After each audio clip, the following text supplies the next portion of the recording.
कि हवाई चप्पल सफेद साड़ी, ममता बनर्जी बंगाल की नारी, एक नारी पूरे बीजेपी पर भारी। तो यहाँ पे बंगाल में महिलाओं की चलती है, दीदी की चलती है। श्री राम हमारे मन में रहते, उनको हमको पॉलिटिकल बेनिफिट के लिए स्लोगन हिसाब से यूज नहीं करना पड़ता है। तो भारतीय जनता पार्टी राम भरोसे रहे और ममता बनर्जी बंगाल के लोगों के भरोसे रहेंगी। ये एक हिसाब से आप बोल रहे हैं कि यहाँ पे राम राज्य हम स्थापित करेंगे और दूसरे साइड में आपके लीडर्स बोल रहे हैं कि यहाँ पे एनकाउंटर होगा बीजेपी आने के बाद और बुलडोजर चलेगा। दोस्तों, पश्चिम बंगाल में फर्स्ट फेज की वोटिंग हो चुकी है और इसी के साथ कई सारे वीडियोस भी वायरल हुए। कंटिन्यू आपने देखा होगा, अनुराग ठाकुर का वीडियो वायरल हुआ, अमित शाह का बयान वायरल हुआ, तो वहीं असम के सीएम का भी बयान वायरल हुआ जिसमें उन्होंने कहा कि ममता बनर्जी से 1 केजी ज्यादा वो मीट खा सकते हैं। दोस्तों, तो इस तरीके से बीजेपी हो या फिर टीएमसी हो, दोनों जनता को लुभाने की कोशिश कर रही है। लेकिन इस बीच में सबसे ज्यादा जो पॉपुलर हुआ वो है एक चेहरा जिसने हर किसी का ध्यान अपनी तरफ खींच लिया। वो कौन है? वो है सायोनी घोष,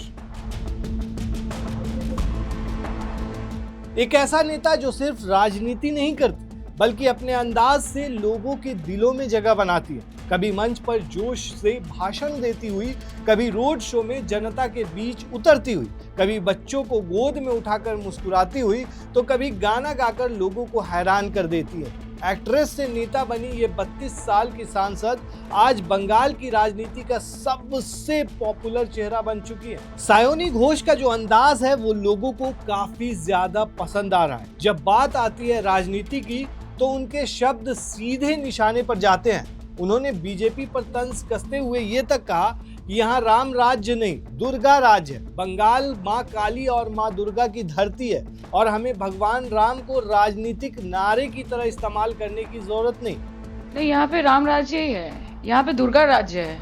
बंगाल माँ काली की मिट्टी है, पश्चिम बंगाल माँ दुर्गा की मिट्टी है। और राम जी किसकी आराधना करते थे आपको पता है ना? दुर्गा जी की आराधना करते थे। तो यहाँ पे बंगाल में महिलाओं की चलती है, दीदी की चलती है। और हमें राम जी से कोई बैर नहीं है।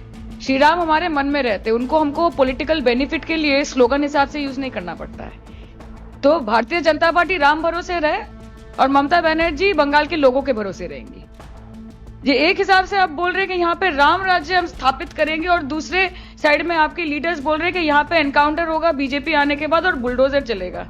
कि राम नाम, ये शब्द राम जी का नाम बुलडोजर और एनकाउंटर के साथ जाता है क्या? You just want to do Ram Rahim, Hindu Musalman, India Pakistan, ये 4-5 वर्ड हटा दीजिए ना बीजेपी की डिक्शनरी से। कोई एक नेता नहीं है जो एक शब्द बोल पाएगा, एक लाइन तक नहीं बोल पाएगा। आप हिंदू हटा दीजिए, मुसलमान हटा दीजिए, आप इंडिया हटा दीजिए, पाकिस्तान हटा दीजिए, धर्म हटा दीजिए, बांग्लादेशी हटा दीजिए, ये सब हटा दीजिए और फिर बोलिए किसी बीजेपी लीडर को कि आप एक भाषण दीजिए। ऐसा बयान जो बाकी नेता सोचते रह जाते हैं, चाहे वो संसद के अंदर हो या फिर सड़क पर हो, कुछ ऐसा बोल जाती हैं जिसकी वजह से जो है लोगों का ध्यान उन पर चला जाता है और शेरो शायरी के जरिए भी काफी ज्यादा कुछ कह जाती हैं। और शायद यही वजह है कि उनकी रैलियों में भीड़ उमड़ रही है, उनकी डिमांड लगातार बढ़ती जा रही है और वो ममता बनर्जी की टीम की सबसे मजबूत आवाज बनकर उभरी है।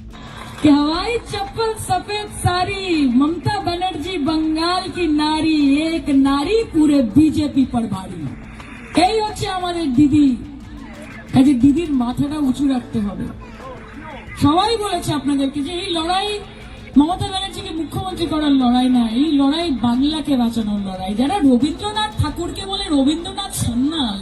और दोस्तों, जैसे जैसे उनकी लोकप्रियता बढ़ती जा रही है, 2 सवाल लगातार लोग पूछ रहे हैं। सोशल मीडिया पर पूछा जा रहा है कि सायोनी घोष की पर्सनल लाइफ क्या है, क्या उनकी शादी हो चुकी है या उनका कोई बॉयफ्रेंड है। और दूसरा, लोग ये भी कहते हैं कि ये ममता की छाया है, मतलब कि इन फ्यूचर कह सकते हैं कि ममता की जगह ले सकती है। तो चलिए दोस्तों, आपको इन सभी सवाल का जवाब देते हैं। सबसे पहला सवाल दोस्तों कि सायोनी घोष की शादी हुई है या नहीं हुई, तो इसका जवाब है नहीं हुई। उनके चुनावी हलफनामे के मुताबिक दोस्तों वो अभी अनमैरिड हैं और सिंगल हैं। इतना ही नहीं, उनकी लाइफ में किसी रिलेशनशिप या फिर अफेयर की भी कोई पक्की जानकारी सामने नहीं आई है। मतलब साफ है, फिलहाल उनका फोकस राजनीति और जनता पर। अब सवाल यह है कि आगे जाकर क्या वो ममता की जगह ले सकती हैं? इसका जवाब है दोस्तों जनता। लोगों में जैसे उनकी पॉपुलैरिटी बढ़ रही है और सबसे खास बात, संसद में जिस दमदार आवाज के साथ वो अपनी बात रखती हैं, सीधे तौर पर अमित शाह हो या फिर पीएम मोदी हो, अपने तंज से सबका ध्यान खींच लेती हैं। तो आने वाले टाइम में दोस्तों हो सकता है कि वो टीएमसी के अंदर में काफी ज्यादा पावरफुल हो जाए। मतलब कि आप ऐसे समझ सकते हैं कि ममता बनर्जी की सबसे करीबी बन सकती है। और सबसे बड़ी बात यह है दोस्तों कि बीजेपी भी बंगाल के अंदर में पूरी ताकत झोंक रही है, लेकिन बीजेपी को भी कहीं ना कहीं अंदाजा है कि सायोनी घोष का किस तरह से बंगाल के अंदर जादू चल रहा है। मुसलमानों के इधर वो जाती हैं तो उस तरीके से मेरे दिल में काबा, मेरे दिल में मदीना, इस तरह गुनगुनाने लगती है, जिससे वहाँ के लोग एक तरह से कह सकते हैं कि उन्हें अपनाने लगते हैं, मतलब कि उनके फैन बन जाते हैं। वो राजनीति को एकदम अलग ढंग से लेकर के चल रही हैं दोस्तों। तो आने वाले वक्त में वेस्ट बंगाल के अंदर में एक बड़ा चेहरा रहेगा दोस्तों, वो है सायोनी घोष का चेहरा। दोस्तों सायोनी घोष के बारे में आप क्या कहते हैं, हमें कमेंट में जरूर बताएं। शुक्रिया।